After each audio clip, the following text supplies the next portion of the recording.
দীর্ঘ প্রতীক্ষার পর কুয়েতে সরকারি খাত বা আখুদ হুকামার ভিসা পরিবর্তন করে বেসরকারি খাত বা আহলি ভিসাতে স্থানান্তর করার সুযোগ পাচ্ছে কুয়েত প্রবাসীরা।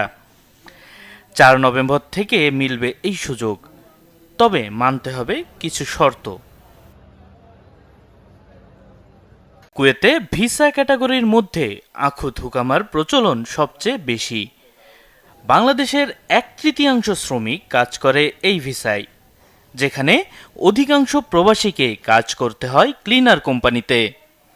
দক্ষতা থাকা সত্ত্বেও সুযোগ নেই সেই দক্ষতাকে কাজে লাগানোর। এতে 7 থেকে 10 লাখ টাকা দিয়ে এসেও মাত্র 30,000 টাকা বেতনে কাজ করতে হয় তাদের। প্রতি বছর আবার আকামার জন্য গুনতে হয় বিশাল অঙ্কের অর্থ।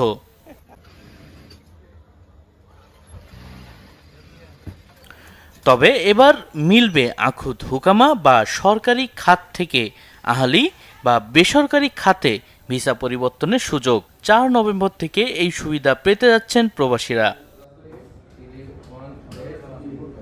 ভিসা পরিবর্তনের জন্য যে শর্তাবলী মানতে হবে সেগুলো হলো: আবেদনকারীর চলমান চুক্তি ও প্রকল্প শেষ হতে হবে।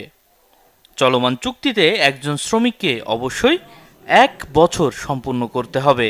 বর্তমান কোম্পানি থেকে অবশ্যই স্থানান্তরের অনুমতি নিতে হবে। জনশক্তি ও পাবলিক অথরিটিকে সংশ্লিষ্ট সরকারি মন্ত্রণালয়ে অবশ্যই চিঠি দিয়ে নিশ্চিত করতে হবে যে চলমান চুক্তিটি সম্পূর্ণ হয়েছে এবং এখন আর শ্রমিকদের প্রয়োজন নেই।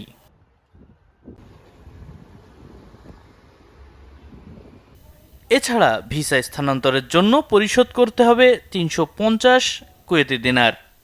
দীর্ঘদিন পর ভিসা পরিবর্তনের এমন সিদ্ধান্তে খুশি প্রবাসী বাংলাদেশিরা।